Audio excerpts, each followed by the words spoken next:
다 같이 일어나셔서 우리 마음과 뜻과 정성을 다해 하나님께 예배드리겠습니다.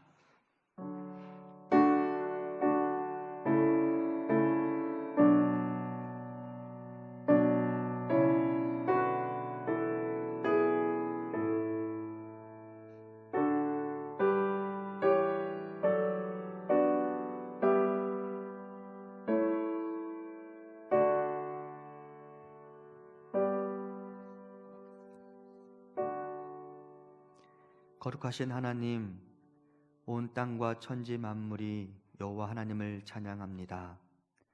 가장 의로우시며 가장 아름다우시며 가장 능력이 많으신 여호와 하나님을 의지하오니, 여호와 하나님, 지금 이 자리, 주의 백성들의 예배의 자리 가운데 임재하여 주시옵소서. 예수님 이름으로 기원하옵나이다. 아멘. 나는 전능하신 아버지 하나님, 천지의 창조주를 믿습니다. 나는 그의 유일하신 아들 우리 주 예수 그리스도를 믿습니다. 그는 성령으로 잉태되어 동정녀 마리아에게서 나시고 본디오 빌라도에게 고난을 받아 십자가에 못 박혀 죽으시고 장사된 지 사흘 만에 죽은 자 가운데서 다시 살아나셨으며 하늘에 오르시어 전능하신 아버지 하나님 우편에 앉아 계시다가 거기로부터 살아있는 자와 죽은 자를 심판하러 오십니다. 나는 성령을 믿으며 거룩한 공교회와 성도의 교제와 죄를 용서받는 것과 몸의 부활과 영생을 믿습니다. 아멘.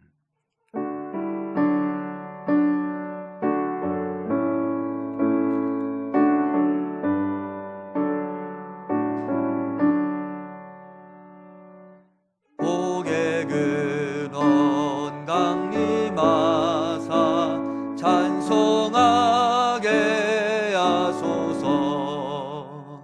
한량없이 자비하심 증량할 길 없도다. 천사들의 찬송가를 내게 가르치소서. 구속하신 그 사랑을 항상 찬송합니다.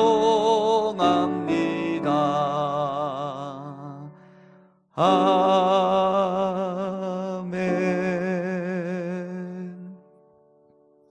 성시교독은 교독문 66번 시편 150편 말씀 교독합니다.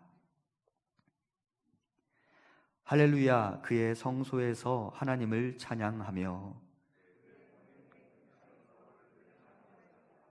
그의 능하신 행동을 찬양하며 나팔 소리로 찬양하며 소고치며 춤추어 찬양하며 큰 소리나는 재금으로 찬양하며 호흡이 있는 자마다 여호와를 찬양할지어다. 할렐루야. 아멘. 거룩하신 하나님, 이 시간 사랑하는 성도님들과 함께 찬양받기에 합당하신 여호와 하나님 앞에 나아갑니다. 하지만 우리가 가지고 있는 불의와 악독, 죄악이 하나님께 나가는 그 길에 장애물이 될까 두렵사오니 이 시간 우리 입술의 정직한 고백을 들으시고 우리의 모든 죄를 사하여 주옵소서. 지금은 하나님과 나만이 아는 죄를 생각하며 참회의 기도를 드립니다.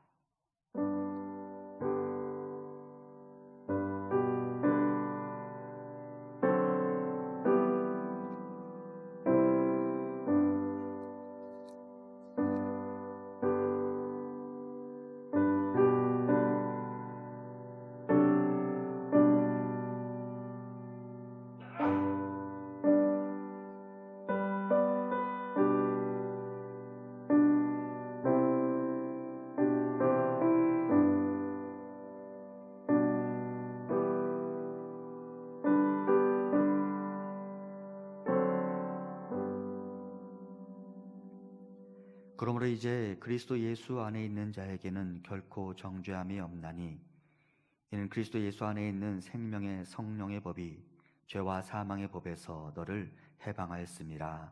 아멘.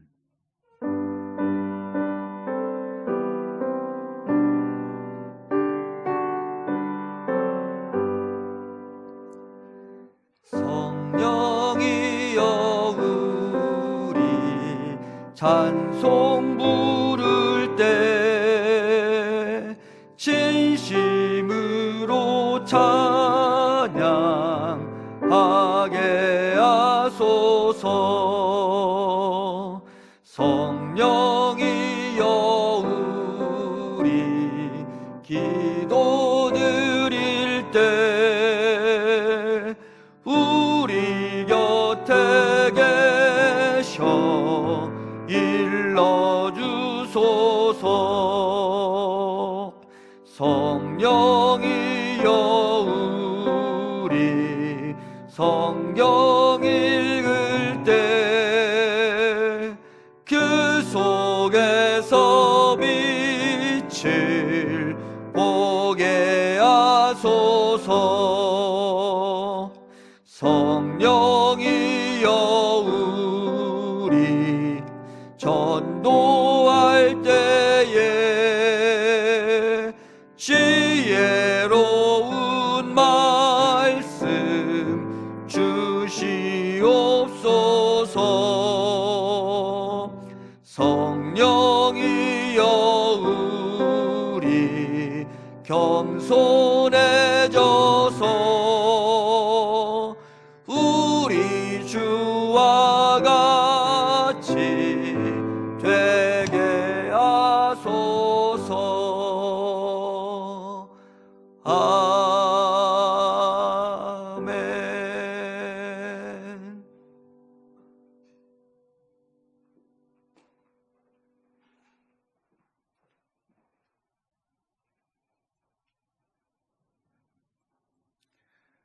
사랑과 생명이 되시는 주님, 우리를 지금까지 주님의 사랑과 은혜로 인하여 인도하여 주셨음을 감사드립니다. 은혜의 주님께 우리를 주님 전으로 인도하사 복 주시기를 원하시는 주님을 찬양합니다. 우리에게 주님을 향한 믿음이 더욱 자라나게 하시고 우리의 입술이 감사가 끊이지 않도록 축복하여 주시옵소서. 살아계신 주님, 이제 이 땅과 이 교회에 주신 복을 공고한 형제들과 나눌 수 있도록 은혜를 베풀어 주시옵소서. 이그러지고 깨지고 찢어져 상처 입은 영혼들을 주님의 능력으로 치유하여 위로해주는 교회가 되게 하여 주시옵소서. 강건한 삶으로 이끌어줄 수 있는 복된 교회 되게 하여 주시옵소서. 수많은 사람들이 코로나로 인하여 아픔에 휩싸여 있는 이 나라와 세계인들을 하루빨리 치유할 수 있도록 하여 주시옵소서. 그리하여 주님 전에 나와 은혜로운 예배를 인도하여 주시옵소서. 이 민족도 속히 주님 앞으로 돌아와 주님 안에서 풍성한 생명을 누리는 민족이 되게 하여 주시옵소서. 북한 땅을 위해 통회하는 심령이 되게 하여 주시옵소서. 북의 문에 열릴 때 살아계신 하나님의 말씀을 들고 십자가 군병되어 들어갈 수 있는 은혜를 주시옵소서. 예배를 돕는 봉사위원을 붙들어 주시고 저들의 몸을 드리는 순종을 통하여 주님이 더욱 기뻐 받으시는 복된 예배 되게 하여 주시옵소서. 목사님 위에 함께하사 우리의 연약함이 강건하게 하게 하여 주시고 우리의 교만이 낮아지게 하시고 우리의 완약함이 치유될 수 있는 복을 허락하여 주시옵소서. 예수님 이름으로 기도합니다. 아멘.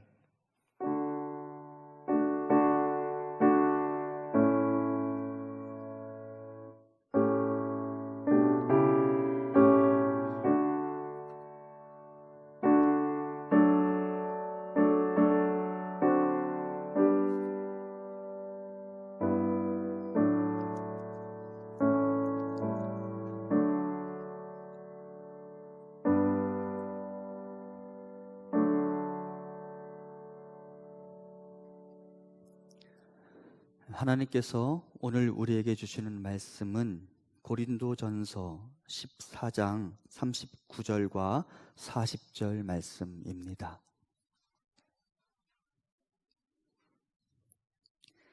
고린도전서 14장 39절과 40절 말씀 제가 봉독하겠습니다. 신약성경 281면에 있습니다. 그런즉 내 형제들아, 예언하기를 사모하며 방언 말하기를 금하지 말라. 모든 것을 품위 있게 하고 질서 있게 하라. 아멘. 바울이 고린도 교회에 슬기로운 예배 생활과 관련된 세 번째 교훈을 전달하고 있습니다. 이미 알고 있는 것처럼 고린도 교인들은 스스로를 신령한 자라고 생각하며 자신의 신앙에 대해 매우 큰 자부심을 가지고 있던 사람들이었습니다.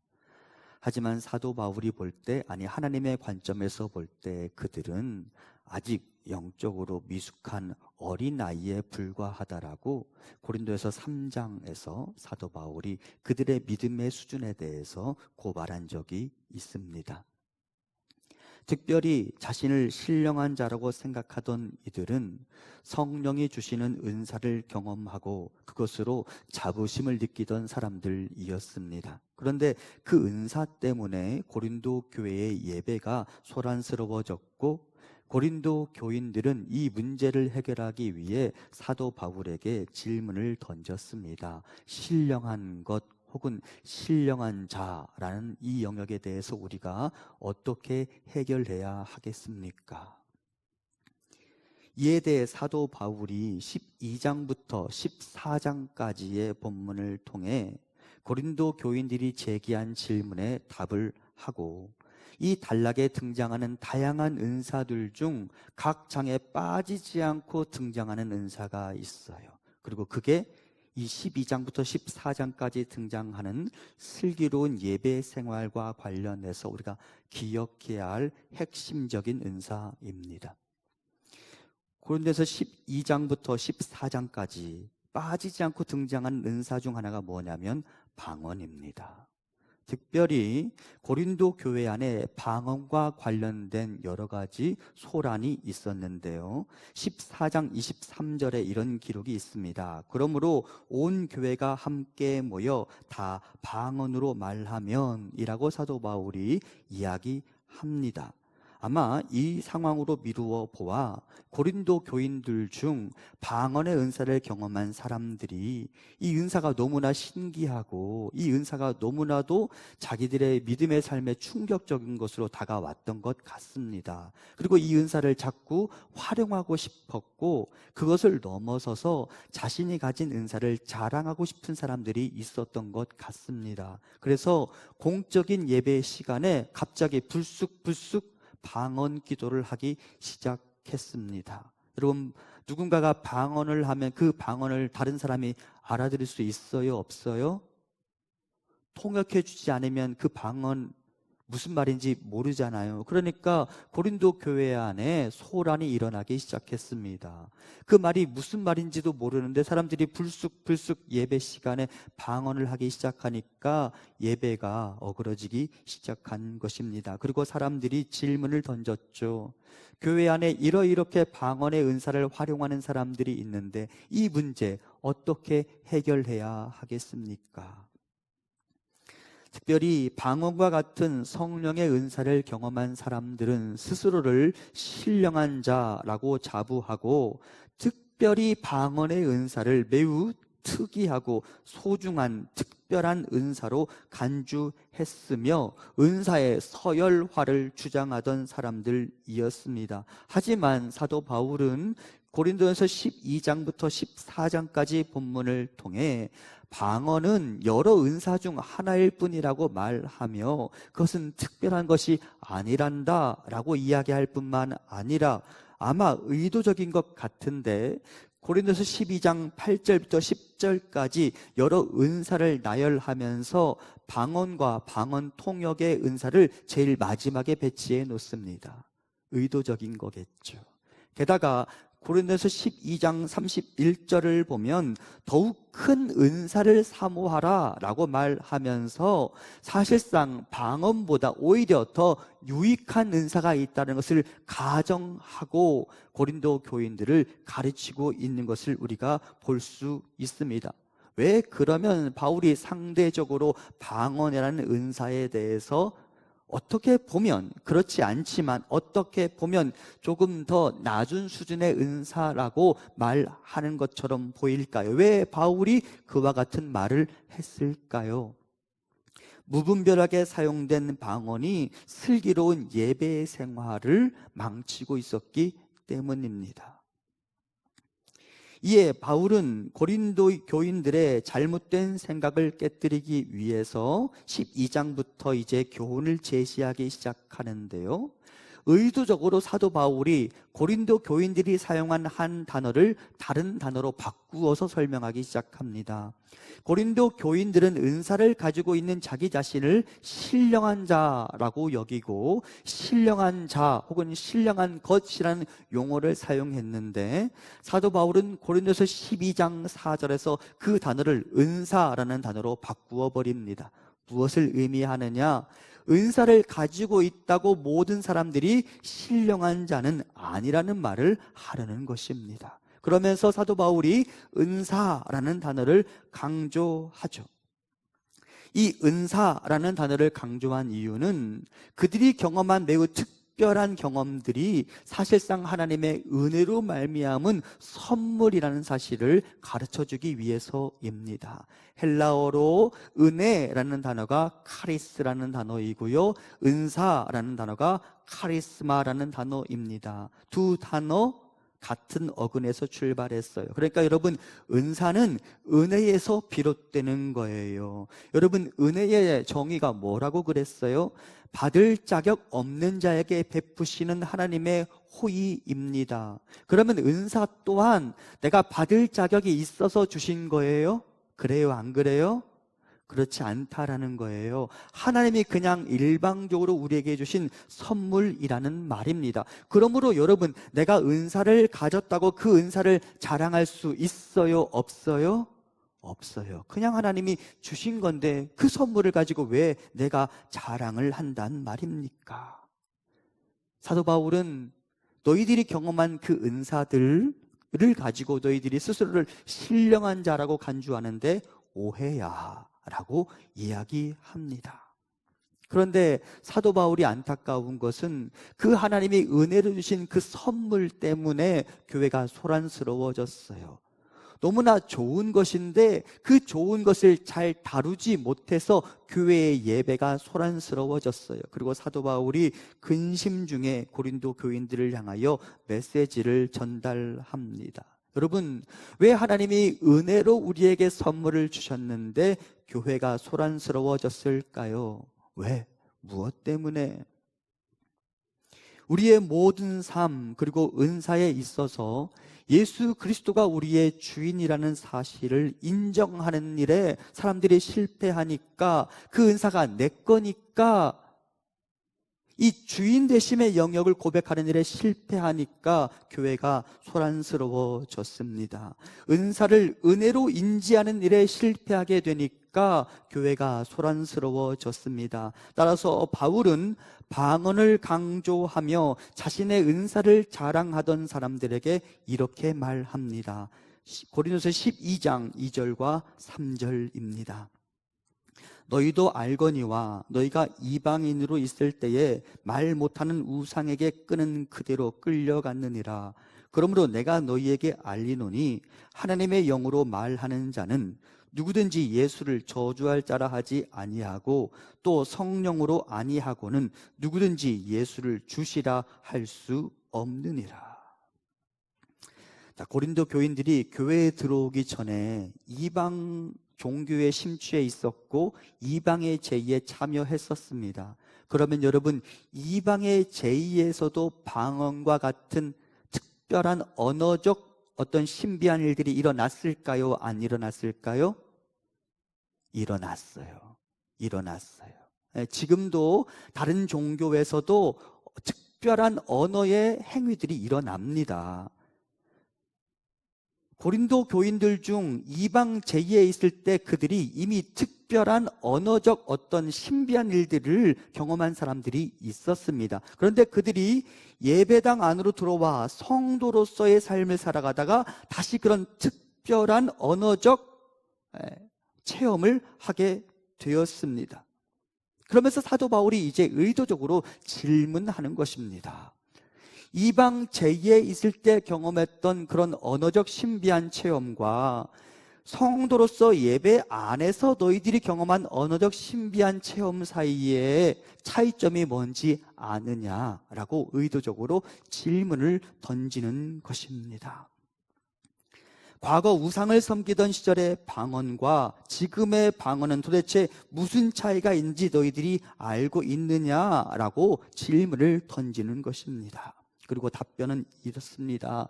성령이 주시는 은사는 예수는 주라고 고백할 수 있는 사람에게 베푸시는 은사라고 사도 바울은 이야기합니다. 달리 말하면 진정한 성령의 사람, 고린도 교인들이 신령한 자라는 용어를 좋아한다고 그랬죠. 진짜 신령한 자는 누군지 아느냐? 예수님을 주라고 고백할 수 있는 사람이 진짜 신령한 자다라고 사도 바울은 가르칩니다.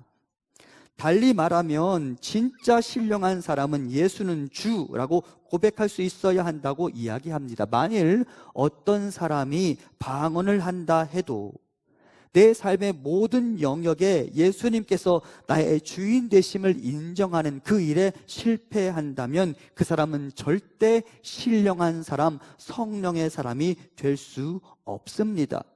더불어 그 은사를 사용하는 측면에 있어서도 이 은사를 사용하는 영역 또한 예수님의 주 되심을 인정해야 한다는 사실을 인지하지 못하고 자기 마음대로 이 은사를 사용한다면 그는 또한 절대 신령한 자가 될 수 없습니다.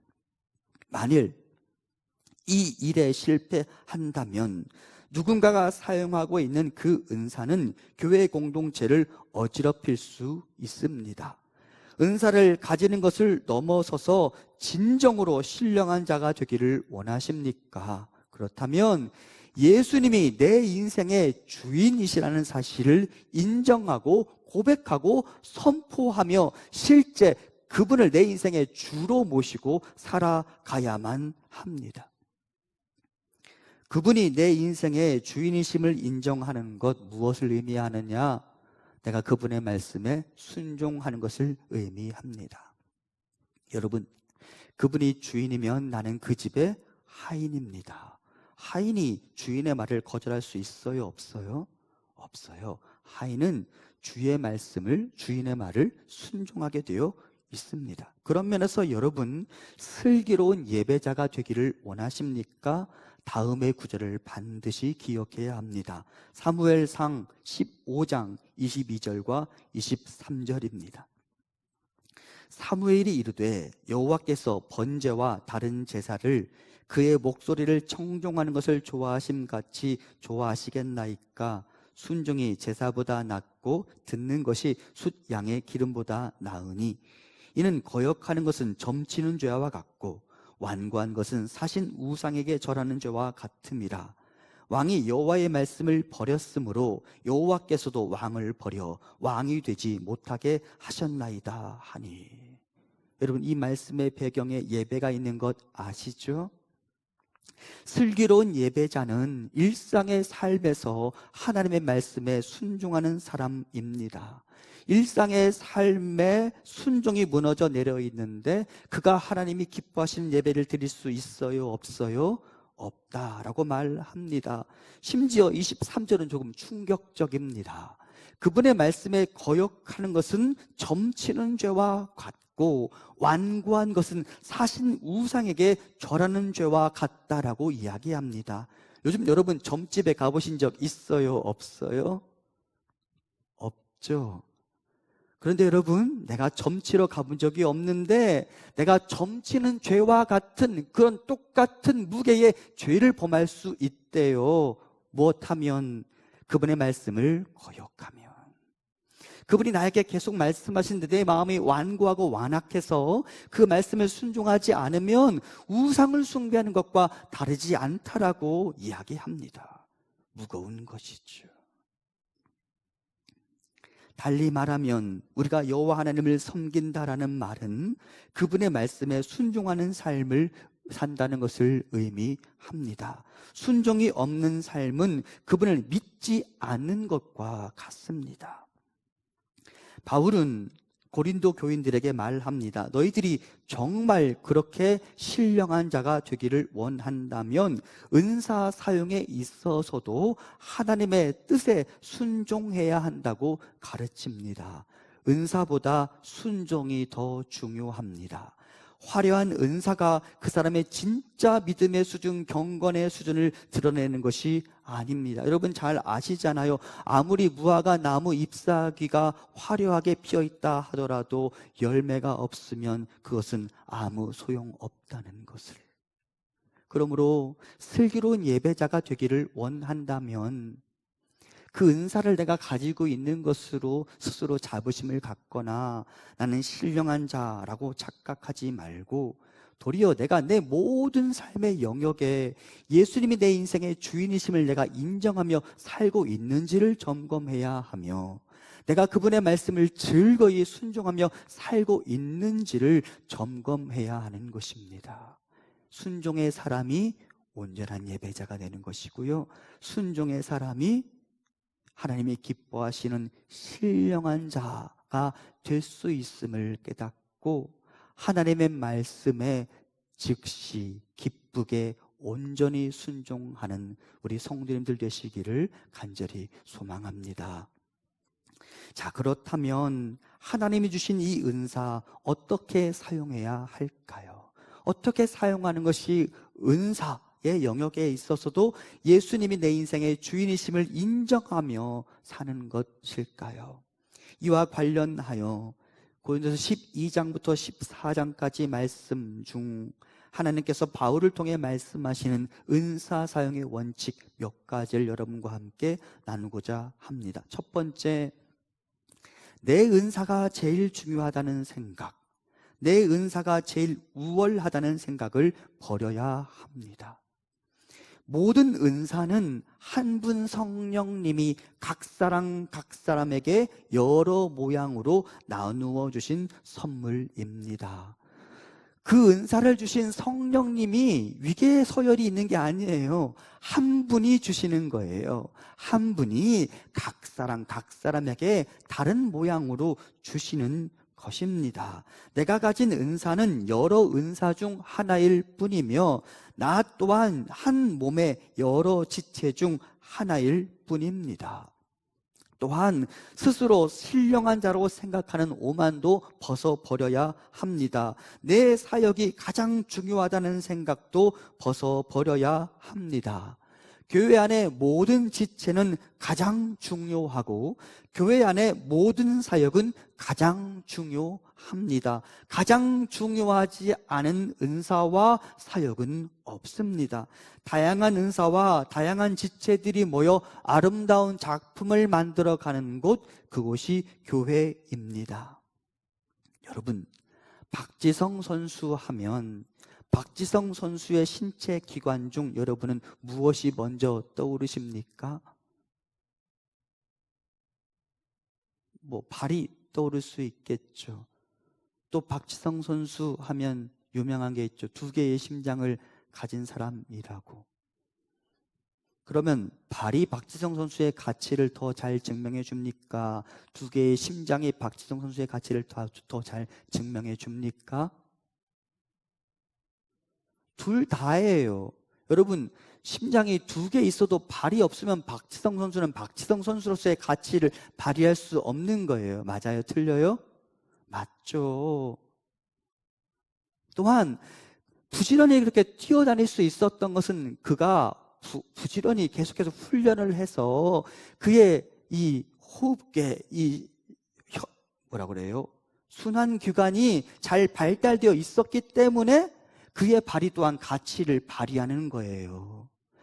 우리 몸의 모든 지체들은 각각 자기 자리를 그 지체들이 지켜주는 바람에 한 몸이 비로소 빛을 발휘하도록 만들어져 있습니다. 하나의 지체만으로는 온전한 아름다움을 표현하기가 어렵습니다. 여러 지체들이 모이고 모여서 아름다운 작품이 만들어지는 것입니다. 그런 면에서 팔과 다리와 심장과 위장과 손과 발과 입과 귀가 모두 서로의 가치를 인정해 주어야 합니다. 자, 방언을 말하는 사람 한번 생각해 봅시다. 내가 방언의 은사를 가지고 있는 사람이라면 자신은 이 교회 공동체라는 한 몸 중 자기는 어느 지체에 해당된다고 생각했을까요? 입이겠죠. 그렇죠. 그러면서 입이 제일 중요하다고 말했겠죠. 내 은사가 제일 중요하다고 말했겠죠. 하지만 여러분, 입은 코가 없으면 그 먹는 것의 맛을 정확하게 느낄 수 없으며, 입은 혀가 없으면 발음을 제대로 할 수 없으며, 입은 손이 없으면 그 음식을 제대로 먹을 수 없으며, 입이 있어도 귀로 듣지 못하면 말도 제대로 할 수 없는 것 아니겠습니까? 그렇죠. 입만으로는 이 몸이 건강할 수 없어요. 입이 입으로서의 가치를 발휘하기 위해서는 각각 다른 기관들이, 신체의 다른 지체들이 자기 역할을 해 주어야만 한다라는 것입니다. 그러니까 무엇이 제일 중요하다고 말하면 돼요? 안 돼요? 안 된다라는 거예요. 모든 지체들과 그 지체들 각각에 가진 각각의 은사들이 다 제일 중요한 거예요. 나만 중요한 게 아니라는 말입니다. 바울의 사역을 역사적으로 차곡차곡 정리해 둔 집필 능력이 뛰어난 누가가 있었기 때문에 바울의 사역은 비로소 빛날 수 있었으며, 모세의 말을 이스라엘 백성들에게 논리적으로 설득력 있게 전달해 준 아론이 있었기 때문에 모세는 모세로서의 사역을 감당할 수 있었죠. 서로의 지체들이 모이고 모여서 서로의 지체들이 연합해서 하나님의 사역이 비로소 아름답게 빚어져 갈 수 있었던 것이죠. 혼자서는 불가능한 일을 형제가 연합하여 이루어낼 수 있었죠. 그러므로 내 은사가 제일 중요하다, 내가 제일 중요하다는 오만은 벗어 던지고 서로의 은사를 존중해주고 서로의 존재 자체를 존중해주고 서로의 가치를 인정해 주시기 바랍니다. 두 번째, 이 부분 중요해요. 여러분, 은사가 없다고 무가치한 것은 아닙니다. 여러분, 성령이 주시는 매우 특별한 은사들 경험한 적 있어요? 없어요? 있는 분도 있고 없는 분도 있습니다. 그러면 나는 조금 있다가 우리가 이 은사 내용들을 아주 간단하게 읽고 그냥 넘어갈 텐데, 이 은사들이 나에게 없으니 나는 이 몸에 무익한 것 아닌가 라고 생각하는 사람들이 있을 수도 있습니다. 실제 고린도 교인들 중 그 은사를 갖지 못한 사람들이 그와 같은 생각을 했었습니다. 이에 사도 바울이 12장에서 이렇게 말합니다. 15절과 16절입니다. 만일 발이 이르되 나는 손이 아니니 몸에 붙지 아니하였다 할지라도 이로써 몸에 붙지 아니한 것이 아니요, 또 귀가 이르되 나는 눈이 아니니 몸에 붙지 아니하였다 할지라도 이로써 몸에 붙지 아니한 것이 아니니. 나는 손과 같은 은사를 가지고 있으면 좋으련만, 나는 눈과 같은 은사를 가지고 있으면 좋으련만, 그런 것이 나에게 없어서 안타깝다고 말하며 나는 이 몸에 붙어있지 아니한 것이 아닌가, 나는 이 몸에 무익한 것이 아닌가라고 생각하는 사람들이 있었습니다. 그리고 사도 바울은 하나님의 계시를 받아 그들에게 이렇게 전달하죠. 너는 그리스도의 몸의 일부이다. 너는 그리스도의 몸에 붙어있지 않은 게 아니다. 내가 있어서 이 몸은 아름다울 수 있다라고 말하죠. 은사가 없어도, 화려하지 않아도, 드러나지 않아도 그 사람이 그 자리를 지켜주고 있는 것만으로도 몸은 아름다울 수 있고 건강할 수 있습니다. 이석증 대해서 생각해 보았습니다. 이것은 귀 속에 들어있는 일종의 칼슘 부스러기라고 합니다. 정상적으로는 이것이 전정기관 중 난형낭이라는 곳에 존재해야 합니다. 그리고 이 칼슘 부스러기가 이 난형낭 안에 있으면 아무런 문제가 없는데, 이 칼슘 부스러기가 자리를 이탈해서 몸의 회전을 느끼는 세반고리관으로 들어가면 그때부터 신체에 이상한 증상들이 나타나고 감당할 수 없는 어지러움을 느끼고, 이것을 바로 이석증이라고 합니다. 바로 그 작아 보이는 칼슘 덩어리가 자리를 이탈해버리면 사람은 감당할 수 없는 어지럼증에 시달리게 됩니다. 이와 같이 누구든지 내가 있어야 할 그 자리를 지켜주면 비로소 그 몸은 건강할 수 있어요. 반대로 아무리 작아 보인다 할지라도 나는 무가치하니까 라고 말하면 그 자리를 이탈해버리면 그 몸은 균형을 잃어버리고 쓰러질 수 있는 것입니다. 눈에 보이지 않는 그 작은 칼슘 덩어리가 내 몸 전체를 망가뜨릴 수 있는 거예요. 그런 면에서 우리 중 어느 누구도 중요하지 않은 지체가 없어요. 그 자리에 있는 것만으로도 이 몸은 건강할 수 있는 것입니다. 우리 교회 공동체에도 마찬가지입니다. 우리 교회 공동체 구성원 중 중요하지 않은 사람이 한 명도 없습니다.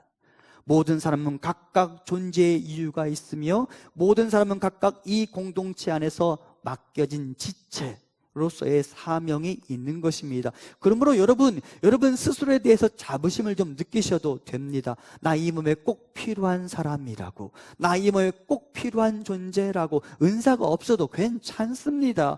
부지런히 하나님 앞에 붙어 있으면 언젠가 그분이 위로부터 우리에게 은사를 베풀어 주실 것입니다. 은사가 없다고 무가치한 것이 아니니 나 스스로의 가치를 절대 평가절하하지 말고 이 몸 안에서 나라는 사람이 꼭 필요한 존재임을 깨닫고 여러분의 자리를 잘 지켜주시기를 간절히 소망합니다. 세 번째, 은사보다 중요한 것은 사랑과 질서입니다. 은사는 교회 공동체의 유익을 위해 그래서 사용되어야 합니다. 바울은 통역되지 않은 채 예배에서 방언이 사용되는 것을 자제하라고 가르칩니다. 통역되지 않은 방언을 하는 자기 자신에게는 유익할 수 있지만 교회 구성원에게는 무익할 뿐입니다. 그래서 사랑 없는 방언은 어린아이의 말이라고 규정하기도 합니다. 13장 11절이 그렇게 말해요. 너희의 말이 어린아이와 같다고. 여러분 가만히 생각해 봅시다. 앞서 제가 초반부에 방언에 대해서 이야기하면서 방언은 다른 사람은 그 의미를 모르는 것이라고 했어요. 아니, 어떤 경우에는 내가 나의 방언의 의미를 모르는 경우가 더 많습니다. 그렇죠? 용현아, 너는 알아? 그렇지. 대부분의 경우는 내가 가진 방언의 의미를 잘 모릅니다. 그런데 여러분 예배 시간에 그렇게 모르는 언어로 자꾸 방언 기도를 한다고 생각해 보십시오. 다른 사람들은 그 의미도 모르는데.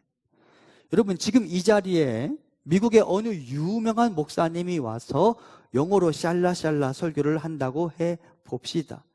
여러분에게 은혜가 되겠습니까? 안 되겠습니까? 죄송합니다. 여러분의 외국어 능력을 제가 평가절하하는 것 같아서. 하지만 우리는 대부분 그냥 God loves you 정도의 문장만 듣고 나머지는 한마디도 못 알아들을 수 있어요.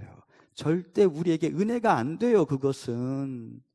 그런 면에서 사도 바울은 알아듣지 못하는 언어로 이야기하는 방언보다 차라리 알아들을 수 있는 언어로 사람들을 교훈하고 가르치고 위로할 수 있는 예언, 지금으로 말하면 설교인데요, 예언의 은사가 더 공동체에 유익하다라고 말하며 교회 공동체 구성원들에게 방언의 은사보다 교회 공동체를 위해서라면 너희가 오히려 예언의 은사를 사모해야 한다고 가르칩니다. 여러분, 하나님이 왜 우리에게 은사를 주실까요? 자기 자신뿐 아니라 공동체의 유익을 위해서입니다. 고린도서 12장 7절 같이 봉독합니다. 각 사람에게 성령을 나타내심은 유익하게 하려 하심이라. 아멘. 여기서 유익하게 하심이라 다음에 사실은 목적어가 빠져 있는 것처럼 보여요. 누구를? 무엇을? 여러분, 방언의 은사는 유익합니다. 맞아요? 틀려요? 맞습니다. 방언의 은사는 유익합니다. 우리가 오늘 봉독하진 않지만 그 고린도서 14장을 보면 방언의 은사는 유익하다고 말합니다. 하지만 누구에게 유익합니까? 나에게 유익합니다. 하지만 여러분, 은사를 주신 하나님의 목적은 나 자신뿐 아니라 공동체의 유익을 위해 하나님이 은사를 주시는 것입니다. 그리고 사도 바울은 엄밀히 말하면 12장부터 14장까지 주어진 본문을 통해 그 은사는 철저하게 공동체의 유익을 위해 사용되어져야 한다고 말하며 그렇게 사용하는 것이 은사의 주되심을 인정하는 삶이라고 말하는 것입니다. 그런 면에서 여러분, 은사는 교회 공동체의 유익을 위해 하나님이 주신 선물입니다. 그런데 이 은사를 잘못 이해하고 함부로 사용함으로 교회가 어지러워졌어요. 그리고 바울이 안타까워하죠. 이에 바울은 여러 은사들을 사용할 수 있는 가장 좋은 길을 하나 소개합니다. 12장 31절입니다. 너희는 더욱 큰 은사를 사모하라. 내가 또한 가장 좋은 길을 너희에게 보이리라. 그러면 가장 좋은 길은 무엇일까? 13장 1절입니다. 내가 사람의 방언과 천사의 말을 할지라도 사랑이 없으면 소리나는 구리와 울리는 꽹과리가 되고. 여러 은사를 가지고 있다 할지라도, 너 자신이 너무나 신기한 그 방언의 은사가 너에게 있다 하더라도 뭐가 없으면, 사랑이 없으면 소리나는 구리와 울리는 꽹과리가 되고. 울리는 꽹과리, 당시 이방 제의에서 신의 집중을 유도할 때 사용되는 악기였고요, 귀신을 쫓아낼 때 사용되는 도구였어요. 그런데 그 행위가 의미가 있었을까요? 없었을까요? 없다라고 말하는 거예요. 여러분, 갈멜산에서 바알을 섬기는 그 제사장들이 엘리야와 대결할 때 자신의 신이 아무런 응답도 하지 않자 그들이 마지막에 선택한 방법이 뭐예요? 자기 몸을 스스로 해치는 거였어요. 자기들에게는 그것이 의미가 있는지 모르지만 실제로는 의미가 있었어요? 없었어요? 없었어요. 울리는 꽹과리, 아무리 쳐도 너희의 이방제에서 아무런 의미가 없었던 것처럼 아무리 다양하고 화려한 은사가 있다 하더라도 사랑이 없으면 너희의 은사는 아무런 의미가 없단다라고 이야기하며, 사도 바울을 통해 하나님은 여러 다양한 은사들, 그것 각각이 의미가 있는데 그 각각의 은사들을 사용할 때 주의하지 않으면 그 은사들로 말미암아 도리어 너희 공동체가 해로울 수 있으니 그 은사를 사용할 때 내가 너희에게 주는 교훈을 따라 사랑이라는 원칙 안에서 그 은사를 사용해야 한다라고 이야기합니다. 사랑과 다른 사람을 향한 배려 없는 방언은 절제하고 도리어 사랑으로 덕을 세우는 은사를 사모해야 한다고 이야기합니다. 14장 1절과 4절인데요. 사랑을 추구하며 신령한 것들을 사모하되 특별히 예언을 하려고 하라. 방언을 말하는 자는 자기의 덕을 세우고 예언하는 자는 교회의 덕을 세우나니. 너 자신의 덕을 세우는 그 방언의 은사 집에서 해라고 말하는 거예요. 다시 말씀드립니다. 방언의 은사는 유익합니까? 무익합니까? 유익합니다.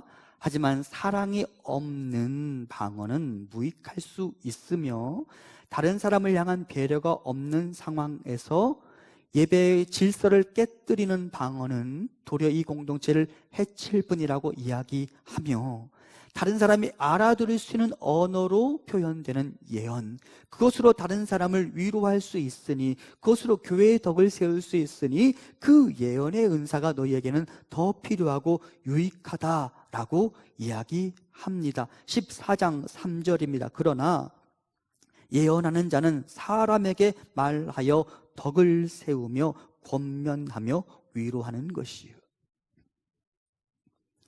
무질서하게 방언을 말하고 그것으로 예배를 어지럽게 하지 마라. 하나님이 무질서의 하나님이 아니시니 하나님을 본받아 나의 은사를 질서 있게 사용하라 라고 말하는 것입니다.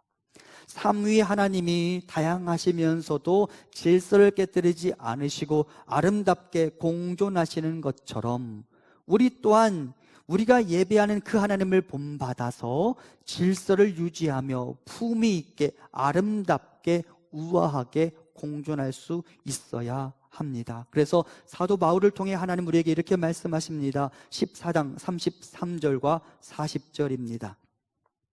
하나님은 무질서의 하나님이 아니시요 오직 화평의 하나님이시니라. 모든 것을 품위 있게 하고 질서 있게 하라. 14장 33절 다시 한번 화면 보여주세요. 무질서의 하나님이 아니시오 라고 말했다면 반대편에 뭐가 있으려면 질서의 하나님이시라고 표현해야 되겠죠. 그죠? 그런데 앞에서 무질서의 하나님이 아니시오라고 말하면 그 다음에 뭐를 언급해요? 화평을 언급합니다. 여러분, 질서가 깨지면 화평이 이루어질 수 없어요. 그러면서 사도 바울이 모든 것을 품위 있게 하고, 이 품위 있게, 제가 다른 번역본들을 보니까 어떤 번역본에 우아하게라고 번역되어 있어요. 우아하게. 슬기로운 예배자가 되어 우아하게 예배하기 위해서는 예배의 질서를 존중해야 한다고 이야기하는 것이죠. 여러분, 은사도 중요하지만 은사가 활용되어야 할 공동체의 질서와 조화가 중요하다는 사실을 기억하며 내 은사가 제일 중요하다는 오만도 벗어 던지고 그 은사를 활용할 때 사랑이라는 원칙을 반드시 기억하시기 바랍니다. 또한 은사가 없다고 내가 무가치한 것은 아니라는 사실을 깨닫고 내 자리를 잘 지켜주어서 이 한 몸 이룬 공동체를 아름답게 가꾸어가는 일에 우리 모두가 동참할 수 있게 되기를 간절히 소망합니다. 자, 그렇다면 여러분은 어떤 은사를 받으셨습니까? 은사는 그리스도인들 그리고 교회 공동체가 약하고 악하고 험한 세상, 유혹이 질비한 세상 속에서 생생한 믿음을 가지고 살아갈 수 있도록 돕는 하나님의 선물입니다. 자, 그렇다면 여러분에게는 어떤 은사가 있습니까? 12장 8절부터 10절에 사도 바울이 은사의 목록들을 이렇게 기록합니다.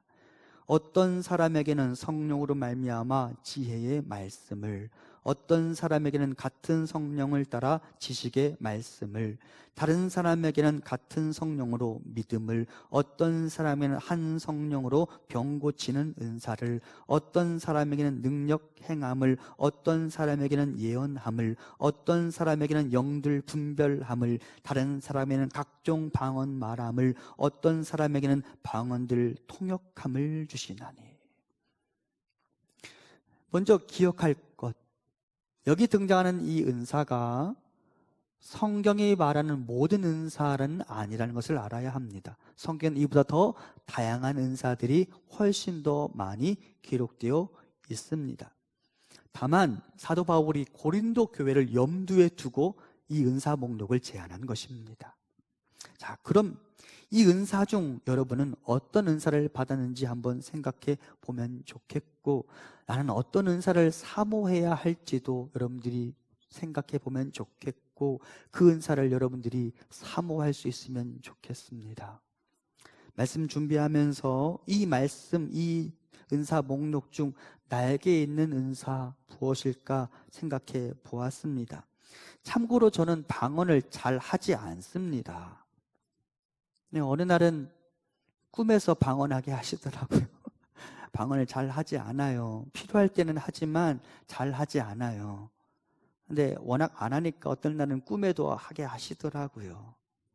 근데 저는 이 은사 목록 중 방언보다 저에게 있는 은사 중 2가지 정도가 생각났습니다. 일전에도 여러분께 한번 말씀드린 적이 있지만 저는 새벽 기도 끝나고 개인 기도할 때 하나님이 저에게 어떤 말씀들을 보여주시는 경우가 많습니다. 그리고 그 말씀들은 대부분 저의 현재의 상황과 관련된 말씀인 경우가 많습니다. 조심하고 주의해야 할 것, 하나님이 나에게 어떤 말씀을 주셨다라고 여러분 말할 수 있는 이유는 제가 이 말씀을 여러분보다는 조금 더 많이 알기 때문입니다. 갑자기 하나님이 성경 딱 펴보고 거기 있는 말씀 너를 위한 것이다 라고 하는 것, 그건 은사가 아닙니다. 그건 점쟁입니다. 이해되시죠? 어떤 사람이 그랬대잖아요. 말씀 딱 펴보니까 가서 죽으라. 여러분, 그렇게 말씀드리는 게 아닙니다. 하나님이 저의 고민과 저의 현재의 상황을 아시고 어떤 말씀을 떠올려준 몇 장 몇 절을 보여주시는 게 아니에요. 그 말씀, 구절들을 저에게 생각나게 하시는 거예요. 그리고 그 구절들을 다시 읽어보면 현재 저의 내면에 꼭 필요한 말씀인 경우가 많더라고요. 그리고 저는 그 새벽 시간에 아멘 합니다. 하나님, 저에게 이 말씀 들려주셔서 감사합니다. 그리고 그것이 사실은 설교 시간에 많이 녹아져 있습니다. 저는 그것이 지혜와 지식의 은사라고 생각합니다. 저에게는 그 은사가 있어요. 그리고 저는 그 은사를 목사로서 너무나 중요하게 생각합니다. 감사한 거죠. 저는 여러분에게도 말씀이 깨달아지고 필요할 때마다 나에게 필요한 말씀들이 들려지고 읽혀주시는 은사가 일어나기를 소망합니다. 여러분, 부지런히 성경 읽으시잖아요. 빠른 속도로 읽다 보면 그것이 무슨 의미인지 잘 모르는 경우도 있고 그냥 스쳐 지나가는 때도 있습니다.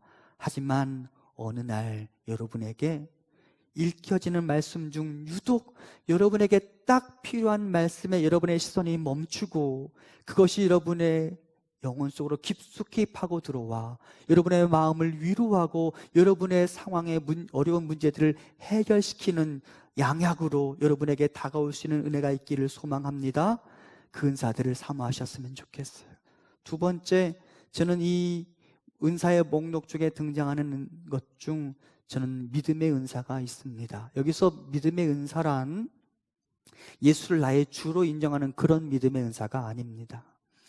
유진 피터슨이 기록한 메시지, 번역한 메시지라는 성경은 이 믿음이라는 단어를 심플 트러스트라고 번역합니다. 단순한 믿음. 어떤 믿음이냐? 하나님이 말씀하셨으면 그것이 그냥 그대로 받아들여지는 믿음. 하나님이 말씀하셨으면 그렇게 될 줄로 여기는 믿음. 여러분, 겨자씨만한 믿음만 있다 하더라도 산을 옮길 수 있다고 하나님 말씀하시잖아요. 하나님이 저에게, 희준아, 내가 너에게 이렇게 말해. 그거 하면 너의 삶에 이런 일들이 일어날 거야. 저는 잘 믿어요. 특별히 저는 재정 사용 원칙에 있어서 저는 이 믿음을 가지고 있습니다. 하나님이 저에게 부담을 주실 때가 있어요. 네 돈 이렇게 사용하라. 저는 그러면 대부분 망설이지 않습니다. 그렇게 사용합니다. 그런데 여러분 아시죠? 제가 몇 번 공적인 예배 시간, 주일 예배 때는 이런 얘기 잘 안 하는데 몇 번 공적인 예배 시간에 여러분과 나눈 적이 있어요. 저는 몇 배 넘치는 하나님의 다시 채우심의 은혜를 수없이 많이 경험해 본 사람입니다. 하나님이 저에게 말씀하시면 그렇게 살아봐 라고 말씀하시면 그냥 그렇게 살아보는 거예요. 그렇게 해보니까 하나님이 더 채우시던 걸요. 저는 이 은사가 있습니다. 저는 여러분에게도 이와 같은 은사가 일어나기를 소망합니다. 하나님이 말씀하시면 그건 그냥 오케이예요. 하나님이 말씀하시면 그것은 그냥 아멘이에요. 고인이 되신 구봉서 장로님이 말씀하셨다고 하죠. 사람들이 어떻게 여인이 남자와 관계를 하지도 않고 아이를 낳을 수 있어요? 라고 의심하는 사람들에게 구봉서 장로님이 그렇게 말했대잖아요. 지 남편도 아무 말도 안 하는데 네가 왜 뭐라고 하냐고. 요셉이 마리아한테 어떻게 그런 일이 있을 수 있냐고 얘기한 적 있어요? 없어요? 없어요. 성경에 그런 기록 없어요. 지 남편도 아무 말 안 하는데 네가 무슨 말 하냐고. 그냥 믿으라고. 받아들이면 된다고. 맞아요. 받아들이면 돼요. 여러분, 하나님이 말씀하시면 그것은 언제나 참 진리이며 그 말씀은 반드시 여러분의 삶에 이루어질 줄 믿는 그 심플 트러스트, 단순한 믿음이 우리 안에 일어나기를 간절히 소망합니다. 그랬으면 좋겠어요. 물론 저도 신방 다니다 보면 병 고치는 은사가 있으면 좋겠고, 저도 영들 분별하는 은사가 있으면 좋겠어요.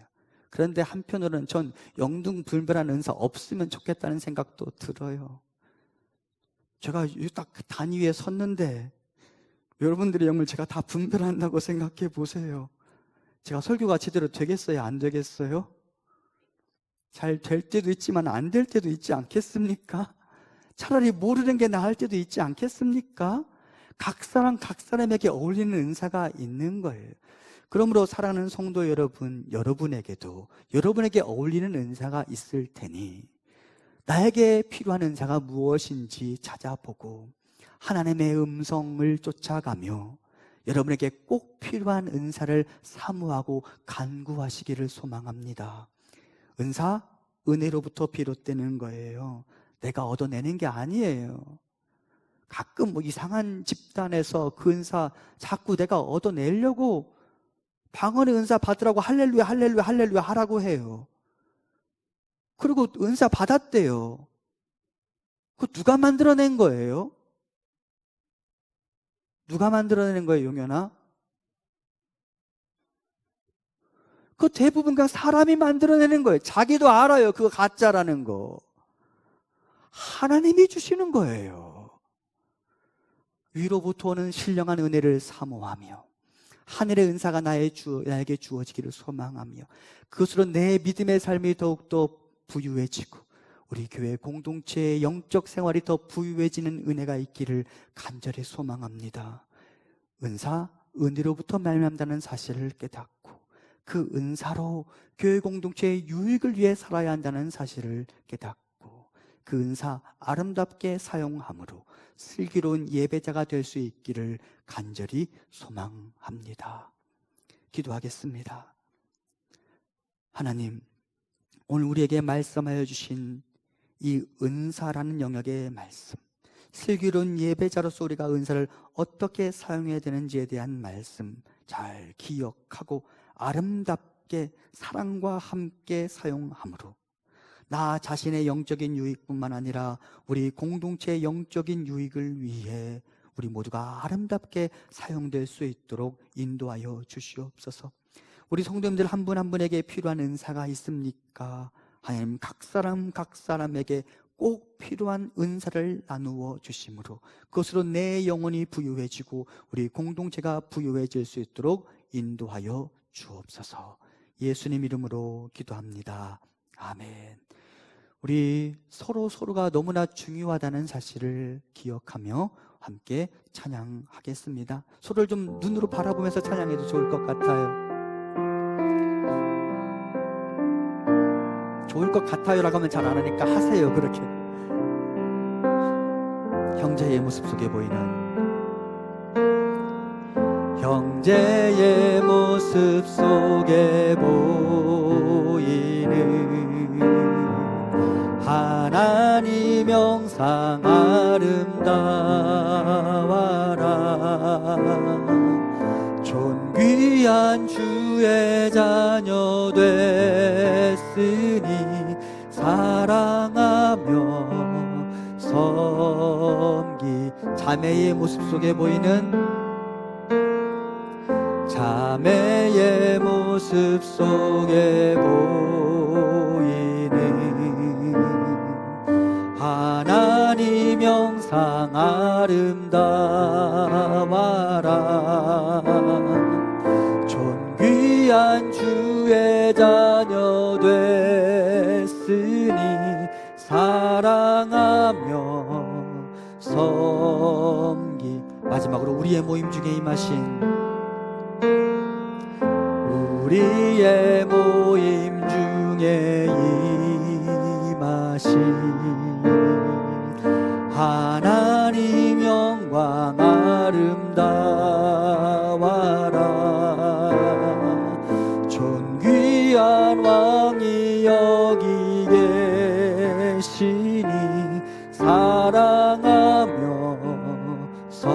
섬기리.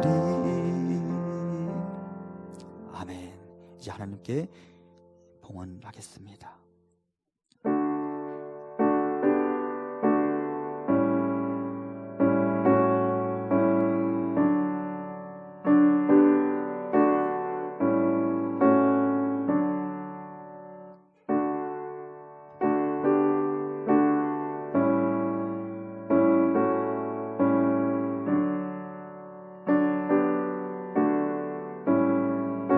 주께 드리네. 주께 드리네. 주께 드리네. 사랑하는 구주 앞에 모두 드리네. 사랑의 하나님, 이 시간 주의 자녀들에게 하늘의 은사를 사모하게 하시고 사랑으로 교회를 세워나갈 마음 주시니 감사합니다. 주 안에 한 몸 이룬 주의 자녀들이 서로를 존중하고 아끼고 사랑하게 하시고 주의 백성들의 모든 예배 안에 아름다운 조화와 질서와 사랑이 가득할 수 있도록 인도하옵소서. 하나님, 이 시간 우리가 하나님께 예물을 올려드립니다. 수고하고 수고하여 얻은 귀한 소산물을 아름답게 받아주시고 주의 자녀들의 아름다운 신앙 고백도 받아주시옵소서. 하나님, 온 나라 국민들과 우리 성도님들의 삶의 자리를 지켜주시옵소서. 어르신들에서부터 유치원과 학교에 등교하지 못하는 우리 자녀들에 이르기까지 그저 하나님의 은혜가 필요합니다. 우리의 아파하는 현실과 두려움이 이제 여기에서 멈추게 하시고 우리의 삶의 자리에 하나님 베푸시는 온전한 치료와 회복의 역사를 허락하옵소서. 이 어려운 시기를 지나며 서로를 향한 과한 비난과 정죄가 우리를 멍들게 하지 않게 하시고 하나된 힘으로 위기를 이겨나갈 수 있도록 인도하옵소서. 하나님, 우리 성도님들 사업장에 복을 주시고 우리의 직장에 복을 주셔서 경제적으로 어느 누구도 어려워지지 않게 하시며 주의 백성들에게 여유와 풍성함을 선물하여 주시옵소서. 하나님, 선교지를 지켜주시고 군에 있는 자녀들 그리고 유학 중인 자녀들의 건강을 지켜주시옵소서.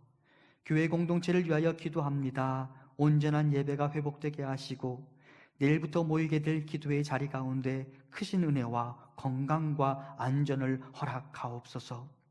교회가 교회의 사명을 잘 기억하며 주변을 위로하고 치유하고 주변을 살려내기 위해 지혜를 모으게 하시고 주님의 나라를 만들어갈 수 있도록 인도하옵소서.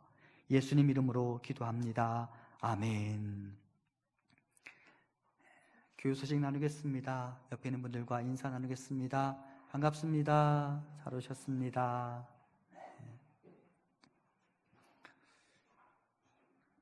여러모로 힘들고 어렵지만 예배의 자리를 잘 지켜주셔서 감사하고 또 필요한 사역에 있어서 같이 동역해 주셔서 감사합니다. 어제 우리 성도님들 딱 필요한 만큼 오셨던 것 같아요. 제가 볼 때는 딱 필요한 만큼 오셔서 교회 냉방 시설들을 청소할 수 있었습니다. 이 여름철 이 냉방기 가동과 관련해서 저에게 고민이 있어요. 어떻게 해야 하나, 무엇이 안전한 방법인지 고민이 있는데 우선은 그래도 깨끗하게 유지를 해야겠다는 생각이 들어서 성도님께 부탁을 드렸고 어제 우리 성도님들 오셔서 청소하는 일에 도움 주셔서 진심으로 감사를 드립니다. 예배 안내합니다. 계속해서 당분간 오전 8시, 11시, 오후 2시 예배로 나누어서 진행이 되며 11시에는 온라인 예배가 병행되는 것 기억해 주시기 바랍니다. 예배와 관련하여 이번 주 중에 언론을 통해 우리가 볼 수 있었던 것처럼 인천에서 있었던 한 교회가 모범적으로 예배를 잘 드려서 실제 확진자가 예배에 참석했는데도 그 교회 안에서는 확진자가 나오지 않았다라는 보고를 듣고 제가 참으로 고맙고 감사하다는 생각이 들었습니다. 그러면서 우리도 조금 더 꼼꼼하게 당분간 우리가 예배의 안전을 위해 노력해야겠다는 생각이 들었습니다. 그래서 지금까지처럼 계속해서 마스크 쓰고 예배에 참여해 주시고 또 발열 체크해서 제가 우리 교육자들에게 안내했어요. 37.5도 넘으면 댁에 가서 예배 드리도록 하라고 말씀드렸어요. 그래서 발열 체크도 꼼꼼히 해주시고 손 소독도 여러분 잘 해주시기 바랍니다. 그리고 지금까지처럼 좌석 표시가 되어 있는 곳에만 앉아주시기 바라고, 예배 중간에 더우시니까 마스크를 벗고 싶은 분들이 계시는 것 같아요. 하지만 당분간은 좀 유지해 주셨으면 좋겠고, 이 주간에 제가 그 의사가 나와서 얘기하는 걸 들으니까 그 덴탈 마스크라고 하잖아요. 덴탈 마스크는 내 비말이 다른 사람에게 튀는 것은 막아준대요. 그러니까 한편으로는 우리가 모두 덴탈 마스크를 쓴다면 그것만으로도 우리가 안전할 수 있겠다라는 생각이 들었어요. 그러니까 KF80이나 94 마스크 쓰는 것 오히려 더 권장할 만한 일이지만, 그것이 우리를 너무 불편하게 한다면 덴탈 마스크를 쓰셔도 좋을 것 같으니까 어찌되었든 예배가 진행되는 동안에는 계속해서 마스크를 착용해 주시기 바랍니다. 그리고 이것도 계속 고민하면서 했는데, 당분간 우리 이렇게 하십시다. 이거 악수 조금만 멈추고 눈인사와 목례로 인사를 대신하도록 하겠습니다. 다음 주 1부 예배 기도는 안내현 장로님, 2부는 김영두 집사님이십니다. 내일부터 새벽 기도회가 현장 예배로 진행이 됩니다. 물론 온라인으로도 영상이 오전 중에 업로드 될 예정이니까 참여하지 못하시는 분들은 그렇게 예배에 참여하시고, 여러분들 중에도 몸이 너무 어렵거나 불편하시면 기존에 오시던 분들도 댁에서 드리세요. 다만 오실 수 있는 분들만 오세요. 저는 교역자들만 드릴 수도 있다고 판단하고 그렇게 진행할 것입니다. 여러분에게 부담을 드리기 위한 말이 아닙니다. 다만 교회가 기도를 잃어버리는 것은 저는 영적으로 위험한 일이라고 생각을 해서 이제는 기도회가 진행이 되어야겠다 싶어서 현장에서 예배를 진행하려고 하니까 여러분들 참고하시고 너무 부담 갖지 마시고 기도회 여러분들 각자의 판단에 따라서 참여해 주시기 바랍니다. 고옥자 집사님이 성경 일독 하셨습니다. 16번째 달성. 우리 교회 전체적으로 16번째 성경 통독이 이루어졌습니다. 2주간의 정기 노회가 있어서 참여할 예정이고요. 이 노회 기간 중에 박정민 전도사님이 목사 안수식을 갖습니다. 다만 노회도 그렇고요, 목사 안수식도 그렇고 이 코로나와 관련하여서 전부 다 이렇게 축소 운영이 될 예정입니다. 그래서 목사 안수식에 축하하기 위하여 오는 손님 수를 제한했습니다. 그러다 보니까 박정민 전도사 같은 경우 가족들만으로 그 숫자가 이미 채워졌습니다. 그러니까 우리 성도님들은 찾아오시는 것 대신 얼굴 보고 축하한다고 말씀 전해주시면 그것으로 족할 것 같습니다. 제가 예전에도 하병수 목사 안수 받을 때도 그렇게 말씀드렸는데, 다음 주부터 박정민 전도사한테 전도사라고 부르면 50원 내셔야 합니다. 이번 화요일 이후에는 이제 목사가 되니까 다음 주부터 우리가 기억하고 목사님이라고 불러주면 좋겠고, 다음 주 예배 축도는 제가 박정민 현 전도사님에게 당부할 예정입니다. 한 주간 잘 사시고 승리하시고 돌아오시면 좋겠습니다. 파송 찬양하겠습니다.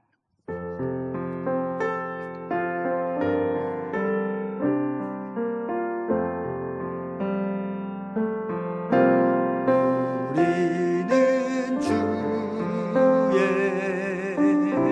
백성이오니 주의 그 일을 선포합니다. 이곳 어두운 세상에 빛으로 부르셨네. 주의 얼굴 구할 때 역사하소서.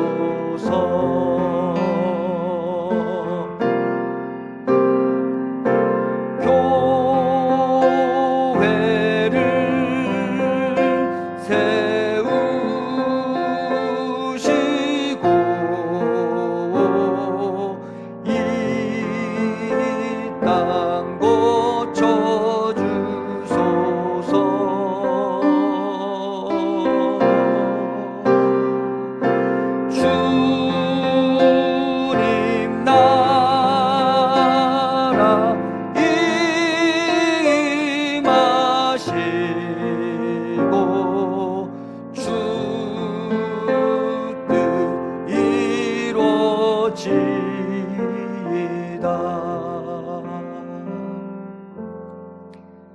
이제는 우리 주 예수 그리스도의 은혜와 하나님 아버지의 크신 사랑하심과 성령님의 위로 교통하심이 하늘의 은사를 사모하고 그 은사를 받아 누리며 사랑으로 질서 있게 그 은사를 활용함으로 슬기로운 예배자가 되어가기를 소망하는 사랑하는 성도님들과 우리 교회 위에 지금부터 영원토록 함께 있기를 간절히 축원하옵나이다.